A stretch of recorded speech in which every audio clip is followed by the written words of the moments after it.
大家好啊，我係 Jeff 啦。咁就啱啱講起就係以前清一色嘅幹事啦，都有10年前我啦。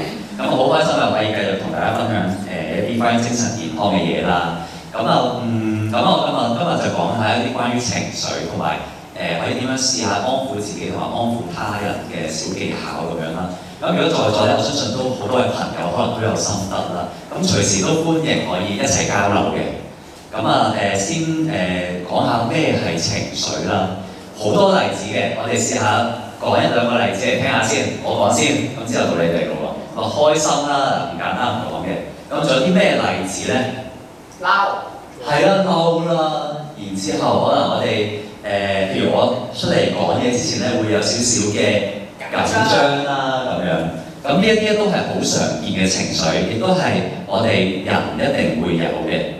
咁不過咧，好多時候喺我哋嘅東方文化或社會裏邊咧，就會有一種我哋唔好想我哋講情緒，唔好想我哋面對情緒呢樣嘢。我諗喺10幾年前呢個狀況更加普遍啦，尤其是喺男性上邊啦。咁好多時候我哋都話鐵漢就唔可以流眼淚噶嘛，男兒有淚不輕彈啊嘛。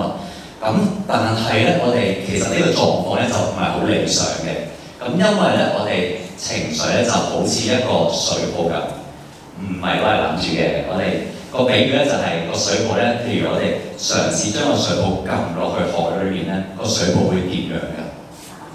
係咪佢會仲想反翻衝翻上嚟嘅動力嘅感覺咁樣？咁當我哋越用力，越將個水泡撳得越低越深嘅時候咧，反彈嘅力度咧亦都會更加強。情緒就好似呢一個水泡咁樣，無論係開心啦或者唔開心嘅情緒都好咧。當我哋想收埋、撳低佢、唔理佢嘅時候，其實佢會好想衝翻出嚟。可能唔知大家有冇試過咧，就係有時候唔順心、唔順意嘅時候，做一啲嘢，譬如可能跌咗個杯嘅時候，可能會發好大嘅脾氣。又跌爛個杯，跟住就拍台鬧人咁樣。呢一啲咧就係我哋情緒嘗試走出嚟嘅症狀啊，嗰啲少少想走出嚟嘅位置啦咁樣。咁所以咧，當我哋越收得越埋、收得越多嘅時候咧，總會有一日會爆出嚟嘅。咁呢個我哋就會情緒就會有啲衝擊住我哋嘅腦袋嘅時候，會控制埋我哋自己。咁所以咧其實我哋第一個正確嘅 concept 咧就係冇得正確嘅 concept 啦，即係我理解嘅咧，同埋我覺得比較健康同埋理想嘅咧，就係我哋係嘗試接納我哋係有情緒，同埋我哋係想將我哋嘅情緒宣泄出嚟嘅，並唔係收埋或唔理佢啦。咁所以去到我哋下一個位置要講咩咧，就睇下啲貓字先啦。咁係啦，我哋啱啱講過情緒，我哋係想宣泄啦，同埋去講出嚟啦。咁有咩方法咧？啱啱有個講出嚟啦。咁假如冇人聽你講啦，咁你可以嘗試下寫低佢啦咁樣。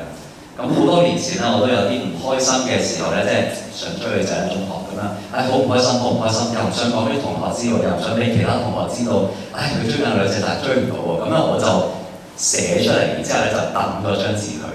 咁呢一啲都係一個方法嚟，將一啲自己唔開心嘅感受、抑壓住嘅感受咧釋放出嚟嘅。咁我哋除咗呢一樣嘢，我哋情緒係要宣泄出嚟呢一樣嘢之外咧，我哋第二樣嘢就係想同大家分享嘅咧，就係我哋情緒咧可以嘗試去理解下佢。咁因為我哋好多時候會唔開心、會緊張、會嬲啦，其實好多時都代表住我哋背後有啲諗法。可能大家都有學佛啦，有做過靜觀啊、靜坐啊嗰啲咧，可能會更加容易了解得到、覺察得到我呢啲情緒出嚟嘅時候，伴隨住背後嘅一啲諗法同埋價值觀。咁大家當有情緒嘅時候，其實可以視情緒為一個訊息，帶住一個訊息俾我哋去歡迎呢個情緒嘅出現，我哋嘗試去理解下點解佢會出現咧？我哋背後係啲咩嘅諗法咧？其實情緒嘅出現咧，係幫我哋更加了解我哋自己嘅。譬如係譬如我係爸爸啦，我突然之間有做咗爸爸，咁我爸爸放工啦，6點幾嘅時候，哇，好攰，今日俾老細鬧完之後咧，一翻到屋企打開門，喂4歲嘅阿仔咧就將所有屋企嘅 LEGO 啊玩具車掉晒出嚟，成地都係。我一行入去咧，唔小心，哎呀踩到個玩具車，跟住碌低咗啦。咁咧，我哋可以會有啲咩情緒啊？會係啦，好猛震啦，好嬲啦，又或者可以有其他情緒嘅，或者係可能好開心都得嘅。咁呢個時候，咁啊邀請大家諗下，點解我會咁嬲嘅咧？係咪個仔唔聽話，講咗好多次都唔聽我講，都唔知係咪特登挑戰我呢個爸爸嘅？可能會有啲諗法。如果我好開心嘅話咧，係點解咧？可能係因為阿仔其實佢一直都唔玩玩具，然之後就好唔開心，收埋自己，淨係打機嘅，由朝打到晚。然之後咧，打完機之後又食嘢，食嘢再打機，打完機再寫，再打完機就瞓覺啦。咁啊瞓醒又打機。咁但係如果突然之間見到佢肯玩玩具，肯行出嚟咧，咁可能我哋會有另一種嘅感覺。咁所以同一件事咧，我哋可能會有唔同嘅情緒出現。咁呢一啲都係正常嘅。咁啊去到情緒啦，我哋有唔同嘅情緒啦，咁唔同情緒出現都係正常啦。我哋嘗試去 welcome 呢啲嘅情緒出現。咁我哋譬如啊，我哋個下一個階段，我哋講下，當我哋情緒泛濫嘅時候，可能我哋嘅憤怒充斥住我哋嘅腦袋，我哋嘅緊張充斥住我哋嘅頭腦嘅時候咧，我哋可以點做啊？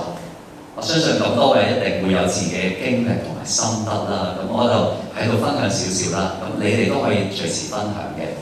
咁啊又講喺媽咪係女人嗰啲道理啦。咁啊當然啦，咁我哋就譬如我哋係一個翻工嘅時候，老細走嚟話你指責你，但係你冇做錯嘅，你覺得你係被委屈、俾人屈嘅，咁個時候可能會有憤怒喎。咁大家當刻你會點處理㗎？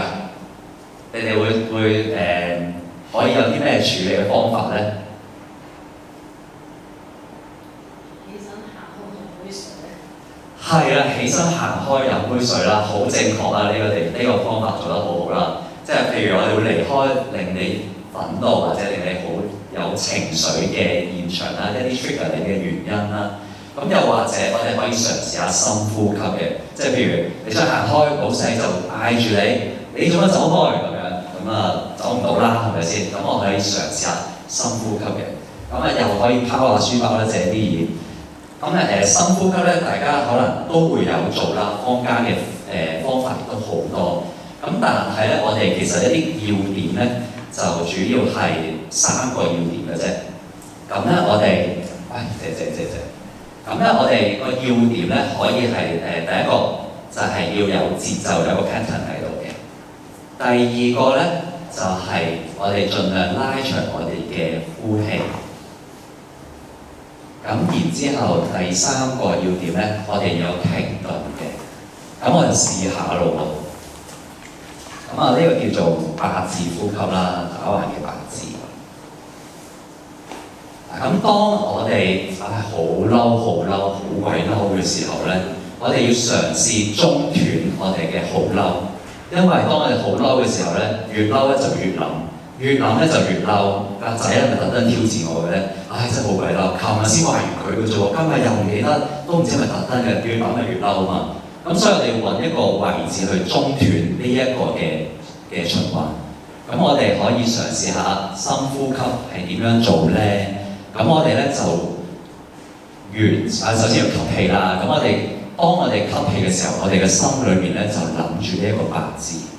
當我哋個8字咧喺呢個位開始嘅時候，我哋就一路吸氣，去到邊我哋會忍住到氣嘅，上到嚟另一邊嘅高位，我哋落去呼氣。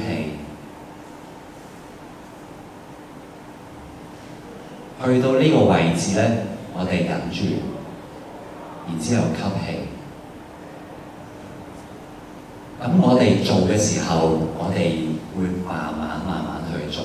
大家唔好話，我忍住道氣要忍10秒，咁就大家會好辛苦啦。咁我哋可以先係落去嘅時候係4秒，忍住道氣5秒，然之後呼氣嘅時候就6秒。我哋重複咁樣做5次，我哋又一齊試下咯，好唔好啊？我哋吸氣，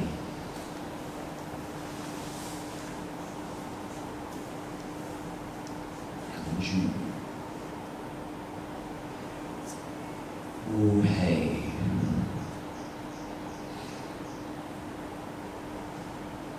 忍住，吸氣。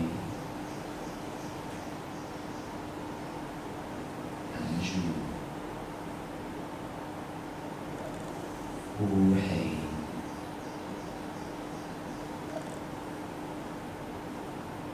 忍住，吸氣，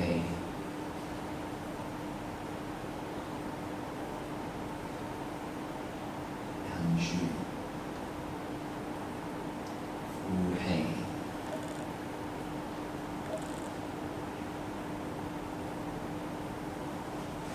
其實呢個深呼吸方法會令到我哋可以慢落嚟咧，咁就拍個書包先，就係會刺激到我哋一啲嘅腦神經，我哋中文咧就係迷走神經啦，或者有啲迷走神經 vagus nerve 啦，係咪啊？好似係。咁咧係啦，咁其實呢個迷走神經咧就係想當我哋舒適休閒嘅時候咧，就幫我哋去我叫做食完嘢叫 digest and rest 嘅感覺啦，就係我哋好舒暢啊，可以好好休息嘅時候。咁我哋嘅呼氣咧係去令刺激到呢條神經，所以我哋通常做嘅時候咧，我哋嘗試個呼氣可以嘅話，就越拉越長，越嚟越慢，去令到呢一條神經幫我哋去調整我哋嘅身體，再從而影響到我哋嘅心情。咁除此呢個呼吸之外咧，我哋可以試多另一種方法嘅，咁叫做 grounding 啦，就係谷地，係咪咁解咧？唔係咁解。咁咧，我哋 grounding 咧就係利用我哋嘅感官去斷開我哋一個不斷好升級情緒嗰個狀態，翻嚟而家呢一刻。譬如係咩咧？譬如係用我哋嘅眼睛啦、視覺。當刻我哋問好嬲嘅時候咧，做住深呼吸唔係好 work 喎。咁我哋可以用下眼睛望下當前嘅地方有啲咩顏色咧，咩都得嘅，可以係顏色啦，可以係形狀啦，可以係人物啦。我哋淨係留意住有咩顏色，譬如係我哋會一眼望落去見到有紅色啦，有木色啦，然之後有白色。咁然之後，我哋用完我哋感官，譬如除咗五感，即係譬如係視覺，仲可以用我哋嘅聽覺。當刻我哋唔聽老細嘅咒罵聲，我哋留意下，仲有啲咩聲音喺度？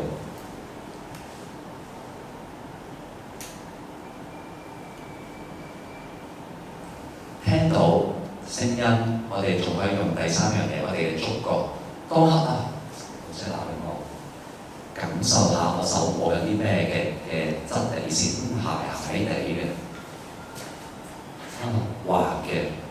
我哋去將呢個俾老細鬧緊嘅時候，個憤怒，我哋 shift 走咗 ，shift 去我哋嘅五官嘅感覺。咁我哋呢個刻咧就係想即刻中斷我哋嗰個不斷升級嘅情緒。咁然之後我哋好似孤單咗少少喎，咁可能我哋下一個 step 咧就做少少我哋嘅思想上嘅調整啦。咁譬如啦，又去 role play 示範下啦。又係做咗爸爸啦，好開心。放工翻嚟見個仔，然之後個仔又係玩到一地都係 Lego 啦。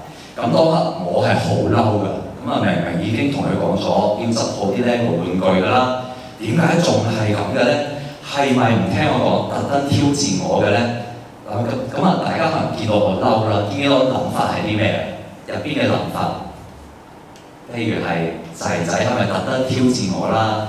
然之後講極都唔聽啦。呢啲嘅諗法咧，可能就會刺激到你不斷去令到你嘅憤怒升級。咁當中咧，咁我哋要第一步做啲咩？深呼吸，用下五感 grounding 去翻嚟先。然後我哋嘗試去轉一轉個諗法。讓個諗法去幫我哋，咁我哋諗啲咩咧？令到自己冇咁嬲咧。譬如係仲細啊個仔，仲可以學嘅，佢只係唔記得啫，佢都唔知道咁樣會激嬲我嘅，佢一時會興起啫，仲可以慢慢教嘅。咁我哋呢嘅諗法嘅轉變咧，就可以幫我哋嘗試去由一個好嬲嘅狀態啦，翻去一個冷靜少少嘅感覺同埋個狀態嘅。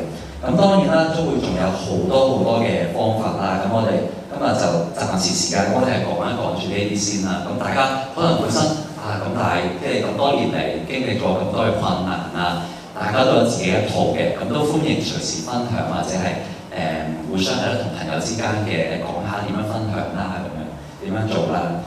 咁我哋講多自己啦。咁有時候我想把握埋剩低嘅時間咧，講下當人哋想揾你宣泄情緒嘅時候，可能有啲小技巧喎。咁好多時候咧，譬如我有細佬啦，細佬2年，咁佢就會走埋嚟咧，經常同我呻啦。咁但係咧，我就有啲位咧，我哋就盡量唔好又唔小心咁樣就做咗出嚟嘅。譬如係啲咩咧？當我哋嘅朋友、家人有人同你講，我好唔開心啊！邊個啊咁樣，咁我哋嗰刻咧可以避免一啲陷阱嘅，就譬如係我哋唔好同佢講話，唔使唔開心啦，呢一個係一個否定啦。又或者係，你瞓一覺就冇事啦，由佢啦，唔使記住佢啦。咁其實你嘅好意都係想幫佢離開呢個狀態，係咪？咁但係咧，其實佢當你咁講嘅時候咧，佢就會覺得，你都唔明我嘅。我懷住一種情緒出嚟嘅時候，想同你講，想宣泄，係因為我覺得呢件事點啊，好重要。但係你可能你嘅聽翻嚟咧就係話，好小事啫，唔使理佢啦。似唔似落咗道閘？咁呢一下咧就係落咗道閘，覺得你講嗰個人就會覺得，佢都唔明我嘅，我講嚟嘅佢都唔會聽㗎啦咁樣。咁所以咧，可能有啲説話咧，我哋留意下，我哋唔講咧，就係一啲否定嘅句子啦，或者係要佢唔記得淡忘佢啦、淡化佢啦，又或者係你即刻好好俾啲意見佢。咁但係咧，佢嗰下咧情緒咧爆發，一發不可收拾嘅時候咧，佢聽唔聽到啲意見啊？就聽唔到嘅。咁所以我哋俾意見唔係唔啱，就係之後少少先至會俾嘅。等佢情緒可以暢所欲言發泄咗出嚟啦，佢嘅理性可能翻出嚟可以控制翻嘅時候咧，我哋先至同佢傾下啲 problem solving 嘅嘢，咁會好啲啦。咁去到最尾啦，咁就譬如朋友同你講嘅時候咧，我哋想佢講多啲，有情緒我哋自己都要講出嚟嘛。我哋都想朋友可以講得多啲，講到出嚟嘅時候咧，要令到佢覺得呢個環境係安全。